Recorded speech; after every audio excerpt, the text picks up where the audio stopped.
Welcome to the Samuele Tini Show, where business, innovation and sustainability converge to drive progress. Are you ready to uncover solutions shaping our future? Let's dive in. Welcome to a new episode. And today we are going to discuss trade, investment, and how link regions. And we do it today with an European region, which I'm also connected to, and I've been there, and who is doing strides and working in East Africa. So I'm here with the director for Catalonia Trade and Investment in East Africa, who is Robert Bach Casanovas. Robert, thank you so much for being here with us today. Thank you, Samuele. It's my pleasure. Thanks for the invitation. And Robert, how we want to know more about this cooperation that is emerging. You know, we see all the time delegation from region, from Europe, from Asia and other areas trying to create trade and unlocking investment partnership. But before that, we want to know a bit more about you, how you end up from Catalonia to Nairobi. Well, it's been a journey. It's been 9 years now. I moved into Kenya 2017.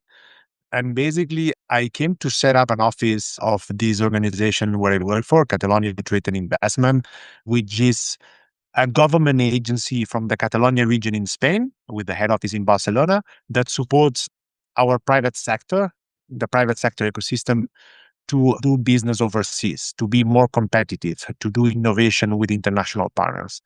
And we already had a presence in the continent, in Casablanca for Morocco, Northern Africa, in Accra for West Africa, and in part of Central Africa, and in Johannesburg for Southern Africa. And there was a gap in East Africa. And there was a growing interest among our private sector back in Barcelona and Catalonia to explore the region. And this is when it was decided that we needed also to expand our presence as a government agency in the region. And I was the one selected to come and open that office. And it's been 9 years now, almost 10. I call myself already I'm half Kenyan right now. So I call it home. This is home right now. And fantastic. And I want to really understand more, no, because this course is dominated by national government, embassies, but now regions are also now trying, to make a real. So why do regions and their agency try to make a difference? Which is the difference between, a traditional embassy and how do you foster your ecosystem? Yeah, to be honest, this question I got it quite often, because it's not very common, especially here in Kenya, in East Africa, to have regions like us with their own presence, right? I know, for example, there are the Germans, the Bavaria, they have a presence here. The Chinese as well, they have been working here sometimes through some of the regions. I'm not a political scientist, but I did study international relations. And I remember at that time when on some of the subjects that there was some evidence, some literature saying that public services are more effective when they are delivered close to the constituencies, right? I think that was particularly true for education and healthcare. But when it comes to, in this case, trade, investment, innovation, policy, and support to the private sector, it can also play a role. I do not see it as we have to do it from the regional perspective. I see that it has to be done at all levels, from the region, from the national level, and from the European level. In this case, we need to work all together into building this win-win cooperation with Africa. In our case, we are very well embedded within our business ecosystem back in Barcelona and Catalonia. We have been there for 40 years now, and we are seen as a trusted partner by the companies, by the research and innovation institutions back in Barcelona. So I think that they come to us because they trust us and because we can help them on the ground. We provide them a more tailored support, more personalized, and they feel home as well when they come here. But again, I don't see it as a competing spheres. I think that we need to work. It's about coordination and building synergies, especially with the national level and at the European level. And the European Union is moving into this direction with Team Europe, with the Global Gateway Initiative, in which we have to fall all into the same team. there has been the creation of this European Union Eurocham, the Chamber of Commerce here in Kenya, that goes into this direction. We have to team up to cooperate in business here in Africa, and we have to do it together. But not, as I said, not as a competing actors, but as different layers of actors that are coordinating towards the same objective. Fantastic. And it's really important, it can also unlock, lessons from regions. As you said, sometimes services and not, let's say, more often services, if delivered more proximate to the citizen, are better. And also improve the devolution that also in Kenya I've seen from 2010 with the new constitution, a real boost with the counties. And I see a lot of discussion on that. And I want to ask this question now about the war. So how about your strategy? So you had an African plan, then you put an Africa 2030 strategy that you are working. So how do you work in practice, fostering this relationship, this win-win relationship that you put? This is a very good question, Samuel. Well, everybody has their own African plan, Africa strategy. But what we realized after working in the region, in the continent for a few years now, myself 9 years, my colleague in West Africa for 14 years, in South Africa for over 20 years, is that we needed a the traditional model in which we are supporting, let's say, a company that wants to do business in the region, knocks to our door, and we are supporting them to find a market, to access this market. That model is languishing, if you allow me. It's not working anymore because not only Catalan companies, but Spanish and European companies, many of them are losing competitiveness in this market because they come still with the traditional approach of looking for a distribution partner here. And this is working from the offer, the supply perspective. We are changing this now. This is not working. We are structuring the way we operate in a more impact-oriented. We want to prioritizing the identification of the opportunities on the ground and bring those opportunities close to our private sector back in Barcelona, our research and innovation organizations, by reducing the risks and trying to reduce the competitiveness gap. To put it in a different way, we want to work from moving from a more reactive way of addressing a specific request to access a niche market, because in the end, European companies are targeting niche markets here. And we want to move away from this approach and move to working from the demand side and looking for solutions that can address these demands, localizing these solutions, looking for co-manufacturing, co-innovation, because this can address as well the base of the pyramid, the mass market, and you can build a more rather sustainable business, successful and sustainable business. Rather than bringing a one-size-fits-all solution to the market, we have to look into what is the market asking us, what are the needs, what are they requesting, and bring a solution that can be adapted to the market. And I think that this has been the main change in our way we operate and the strategy that we bring in here. And that a second element of this strategy, a consequence, is that we really need to improve the knowledge, to build capacity and to sensitize our business ecosystem back in Catalonia. There is still a lot of an information gap and misunderstanding about how to do business here, how to access these markets, and that is preventing many companies from doing successful business here. So I think that we are trying to change the way we operate our strategy in this way. And it's a real good way. I can frame it as a bridge. So you are starting creating bridges between the region here and regions in your region, in Catalonia, and different actors. And how does it work? This, let's say, bridge, in two ways. So maybe people that you work and you foster, you educate, and then they start exploring the market. Maybe they react to a need, but also can it work also all the other way? So some African companies that want to explore the European market? Totally, totally. Obviously, from the first perspective, this is our day-to-day job and what we've been doing since we set up the office here. We want to help companies from Barcelona, from Catalonia, to when they come to land into Nairobi, into Kenya, we want to help them that to be a soft landing, right? To help them bridge the cultural gap, the business culture gap, to help them navigate the market, save them time by identifying the right conversation partners, right? To allow them to focus on just doing business and to see how they can craft the proposal so that it's successful into the market and they can forget about the noise that is coming around, right? That's our job.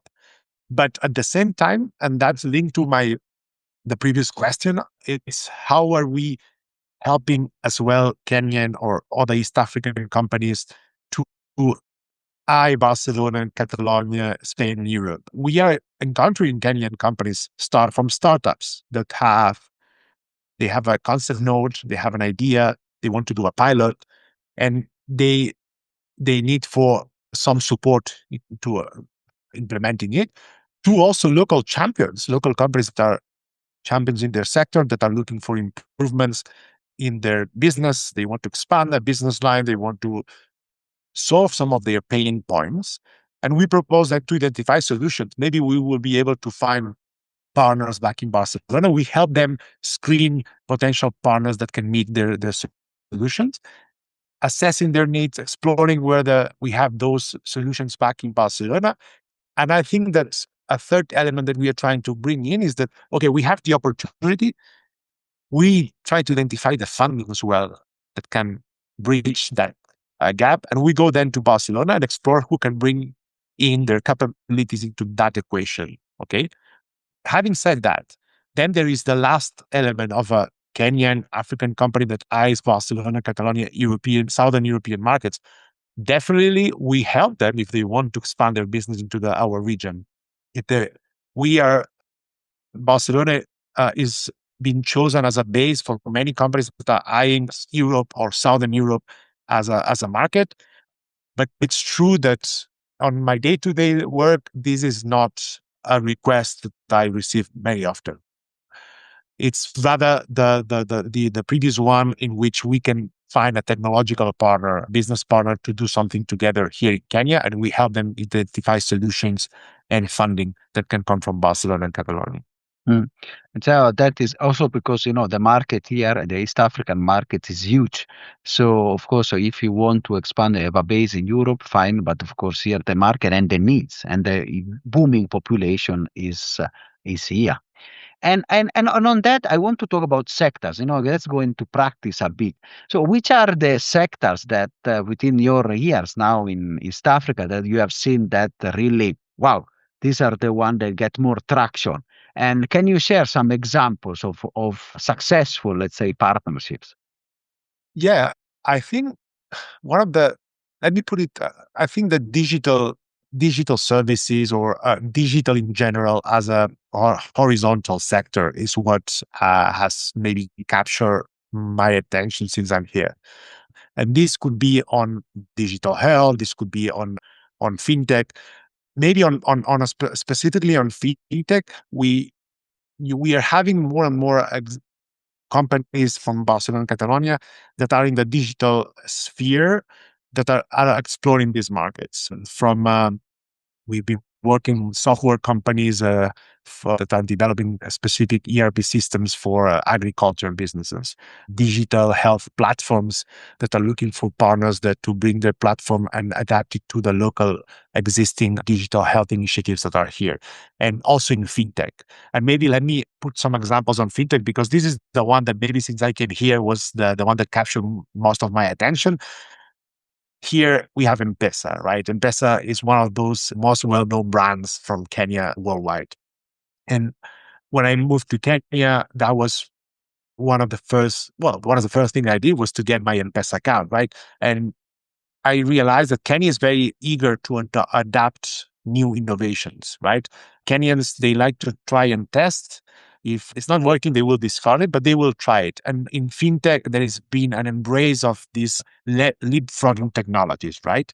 I keep telling my head office back in Barcelona guys, we have to come here with a fintech, with our fintech ecosystem, to come to benchmark on a benchmarking tree to discover the local innovations that are going on in Kenya. What's going on in Kenya in this sector, right? Because we can learn a lot about it. I mean, you've been to Spain. You've seen that recently in Spain there's been the banking sector has launched their own M-Pesa in Spain. It's called Bisco, right? And it's a system that allows to send money, what we call it here, sending money, right? And it's getting a lot of traction. And now you can even do a pay bill or a till number, similar that what you can do with M-Pesa.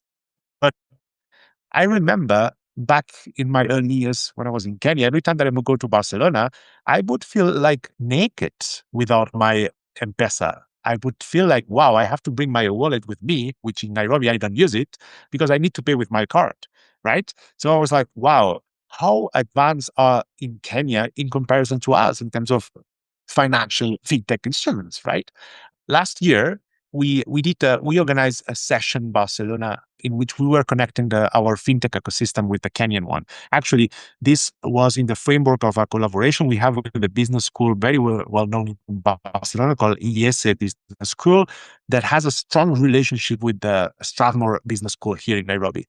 And every year they exchange the executives that are training in both business schools. They do a trip, for example, the Strathmore Business School executive, they would go to Barcelona for a week. And we collaborate in organizing connections with our business ecosystem there. And you cannot you have to imagine that that was such a thriving session because from both sides, but particularly from the Barcelona-based fintech startups, they were like, wow, I think we need to learn a lot from you guys as well. So that's what I really like most and what surprised me more. And I still think that there is a lot of room for exchange in the sector, the fintech sector. And just to give you a specific example, there is a fintech company in Barcelona that understood how to come here and do business because they need to adapt the solutions to the local needs. It's a fintech from Barcelona that partnered with a local Kenyan partner, and they created this company called Tumaini Pay that basically we were talking about you were mentioning the evolution at the county level. So that basically at the county level, county governments, they are sometimes struggling to get funding or cheap funding to pay the expenses, the employees. So this startup, basically it's an app that that connects the county governments have access to a cheaper funding that they will get from commercial banks here in Kenya to be able to pay their employees in advance. An employee that wants to I have to work 10 days of the month, so I want to get paid for those 10 days. So, okay, this platform is giving you the chance to get the money in your account, in your M-Pesa account. And that will allow as well and through a very much affordable interest rate from the platform. And this is a small solution that these guys came brought into the market because they had the experience in creating fintech solutions. They partnered with a local Kenyan partner and they identify a local need. And I think this is the only way forward that we can have in terms of building bridges in between both ecosystems. And this is, I would like really because this is connect a lot with some of other guests. So some other guests criticize sometimes that the old framing. So Europe bring investments, ideas, the ones fits all, and then there is maybe a more, let's say, 1940, 1950s idea that's maybe come from Soviet propaganda. So that is all bad. Whereby there are examples, of course, the past some errors that have been done and some things that are made, but now it's really a more, let's say, leveled discussion. And what you just said about the M-Pesa actually is people from Spain coming to learn because they say, wow. And I understand sometimes I had to pay, say, oh, with the M-Pesa it will be very fast here in Kenya. So how genuinely do you see this two-way relationship, Africa to Europe, Europe to Africa, and how you as Catalonia can work to create this win-win and pass also this past discourse that sometimes is there? Unfortunately, it's still there, and our job is to get rid of it. So anytime that I have a client that knocks to our door and they have, if you allow me, a more pitch that sounds a bit paternalistic, I send them back home and do some work or homework before they come back, because I'm telling them, you have to learn a lot before coming here, because your solution will not last in the market. You're coming late, and you're coming with the wrong proposal and the mindset, because we have to learn a lot from Kenya and the East Africa, Sub-Saharan African markets. I think that there is something that we can learn, and it's about frugal innovation. We have to learn how, in these limited resources context environments, how innovation thrives and how solutions come up with a third or a share of the cost that we would have the same solution back in Europe. And I remember having a conversation with collaborator with a digital innovation, a digital health innovation incubator, Vilgro Africa. And the CEO, in a conversation we were having, he was mentioning, like, he was putting examples of, listen, how can these frugal innovations actually be of your interest? And you need to be working towards with this mindset. Just think about our health sector back in Europe. It's the public health sector that where we grow up has no future if we don't make changes, because the public resources are not there anymore. We have a growing aging population, and we have a smaller share of population that is working. How are we expecting to be able to keep a public health sector that I'm proud of, but how are we able to sustain it? So we have to do it through frugal innovation, maybe. And that's something that we can learn a lot from Kenya and other African markets. And this is a little bit, our job in part, as I mentioned early on, is to help create these win-win partnerships, and especially to do a lot of capacity building and sensitization to our companies back in Barcelona and Spain to come with the right mindset into the region. And that is the most important. But also what you said it before, also co-create and create here, industrialize here can be a really win-win situation that really helps. It's not just the traditional exporting, but really producing here and creating the industrial base. And on that, I know your work is not only successes, not only good deals, but is also issues and problems. So which are, maybe, if you can say, some of the, let's say, friction, we can call it like these constraints that sometimes derail successful relation and business, how your office is trying also to fix them? Totally. We have many, unfortunately, and some of them, they are beyond our reach. Obviously, there is always problems at the customs, logistic problems, certifications, and that's an issue, and we try to help as much as possible. But I think that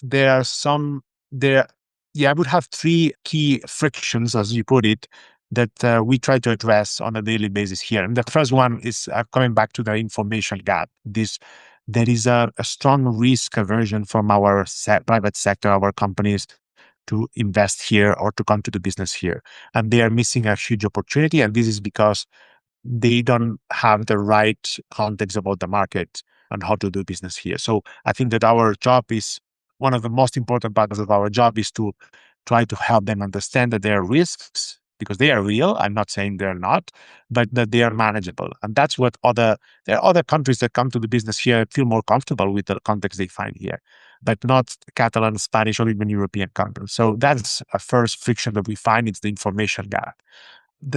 A second one that I would describe is the financing. That's very difficult. I think that we are all understanding that we need to address that as well. That's why we are, as I was mentioning, we are working from not only identifying an opportunity, but trying to identify the funding. So that means bridging the opportunity with the solution through the funding, and that means other people's money. That's what we call other people's money. There is a lot of money out there, either through European funding, corporation funding, through private equities, through private foundations, to be able to identify those actors, those calls that are available in the market. And that's what we're doing, and try to bring them into play.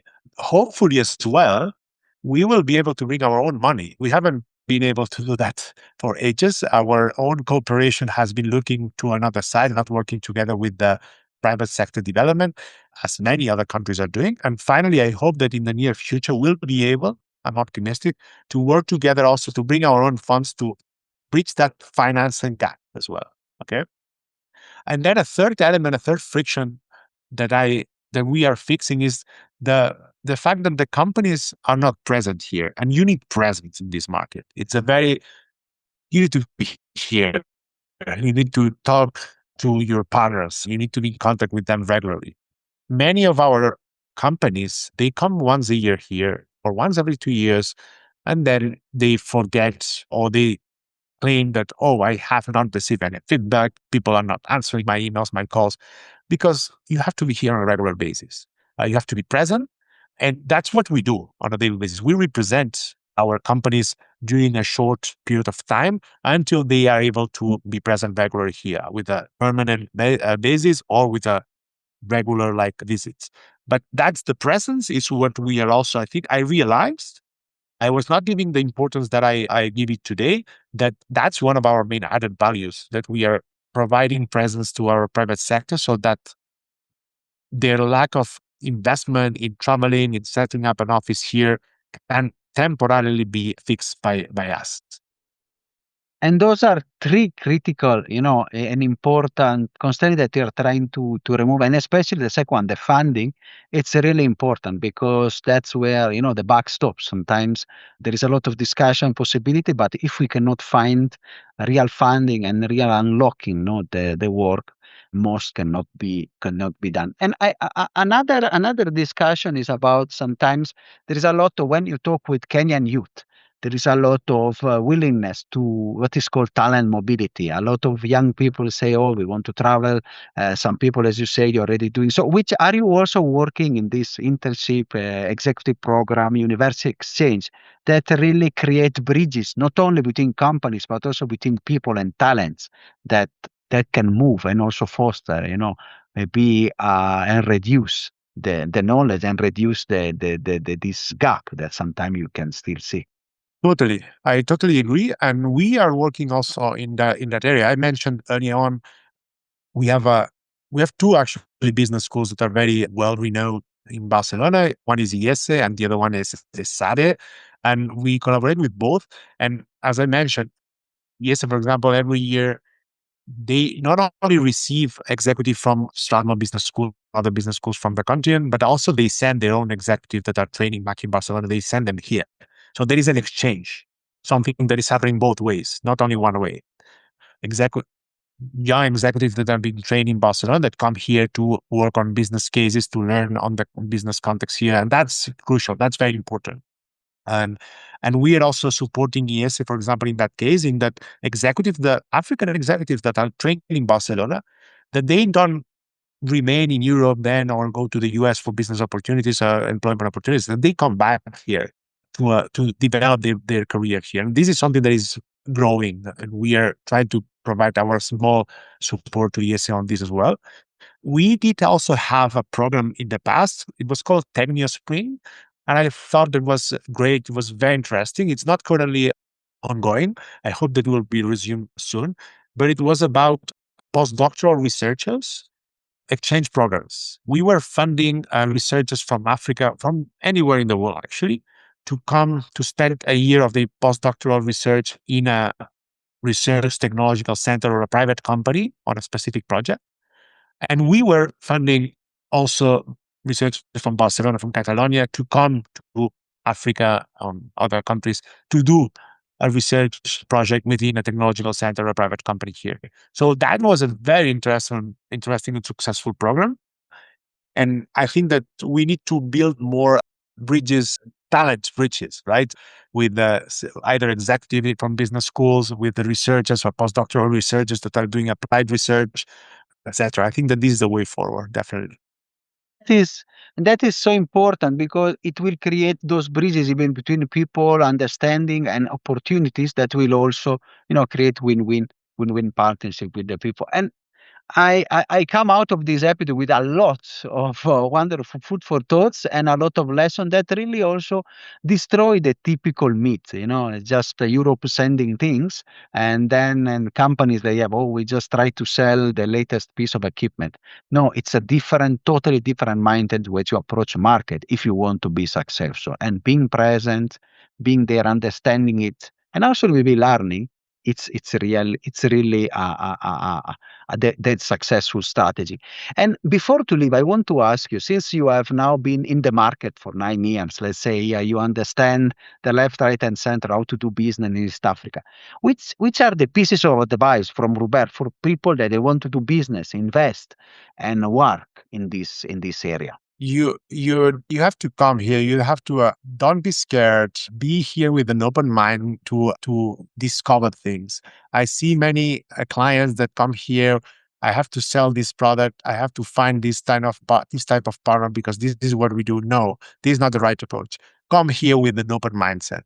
Come here to explore how things happen or how things can happen here, because you can discover a new universe of opportunities that you would have not imagined. So come here with a very open mindset, talk to everybody. Don't be afraid of thinking out of the box, because this is what I've witnessed of clients of mine that have been successful because they have had this mindset when they have come here. And this is what we need more and more companies to come if they want to be in the long term successful and sustainable. Fantastic, Rohit.